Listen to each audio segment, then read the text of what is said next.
마태복음 1장 18절부터 25절입니다. 오늘 본문의 배경이에입니다. 예수님의 탄생 이야기는 마태복음, 누가복음에 등장합니다. 누가복음은 주로 마리아의 관점에서 진술하지만 마태복음은 요셉의 관점에서 진술하는 차이가 있습니다. 그 당시 혼인은 1년간의 약혼 기간을 거쳐 이루어졌습니다. 1년 동안 신부는 아버지 집에 머물며 출가를 준비해야 합니다. 약혼함과 동시에 부부로서의 법적 효력이 발생하는 계약이기 때문에 그 사이 남편 될 사람과 아내 될 사람 모두 순교를 지켜야만 합니다. 그것을 깨트리면 율법에 따라 간음죄로 간주되어 돌로 쳐 죽이는 형벌을 받아야 했습니다. 1장 18절부터 19절입니다. 예수님 탄생. 예수 그리스도의 태어나심은 이러하다.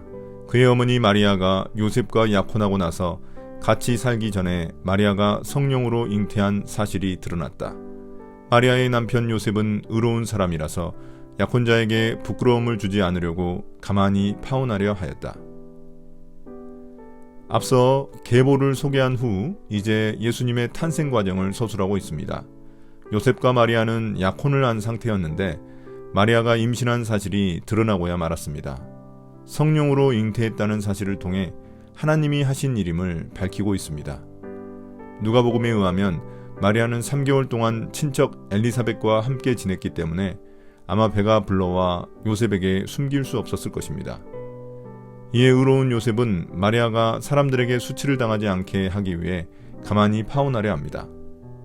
성경에서 의로운 사람이란 율법을 잘 지키는 것을 의미하는데 율법에 따르면 마리아는 간음죄로 돌로 쳐서 죽여야 합니다.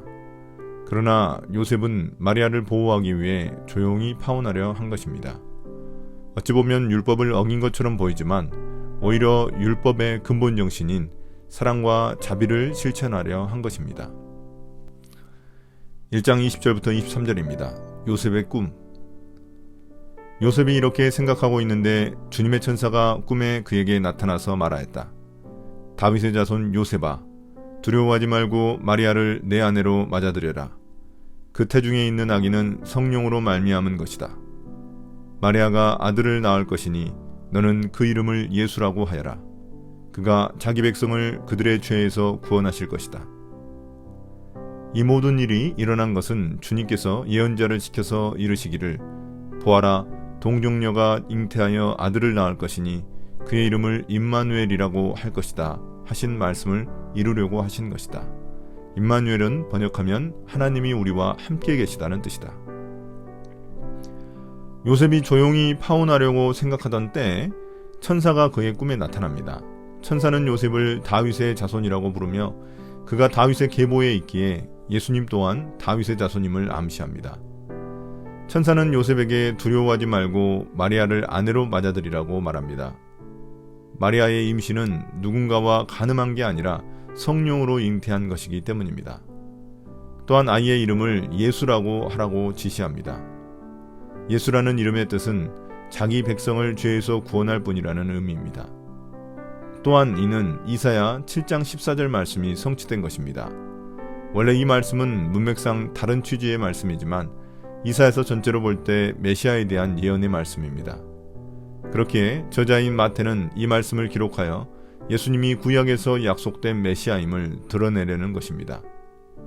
특히 임마누엘이란 이름은 하나님이 우리와 함께 하신다는 의미로서 예수님이 앞으로 어떤 역할을 할 것인지를 보여줍니다. 1장 24절부터 25절입니다. 요셉의 순종.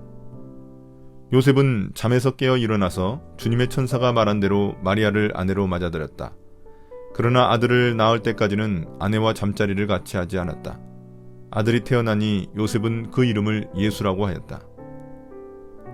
이제 잠에서 깬 요셉은 꿈의 메시지를 중요하게 받아들입니다. 그는 곧바로 마리아를 아내로 맞아들입니다. 이러한 요셉의 행동은 당시 사람들에게 스스로 비난을 감수한 용감한 행동입니다. 그는 꿈에 나타난 천사의 말을 믿고 마리아를 적극적으로 받아들인 것입니다. 또한 요셉은 마리아가 아이를 낳을 때까지 잠자리도 갖지 않았습니다.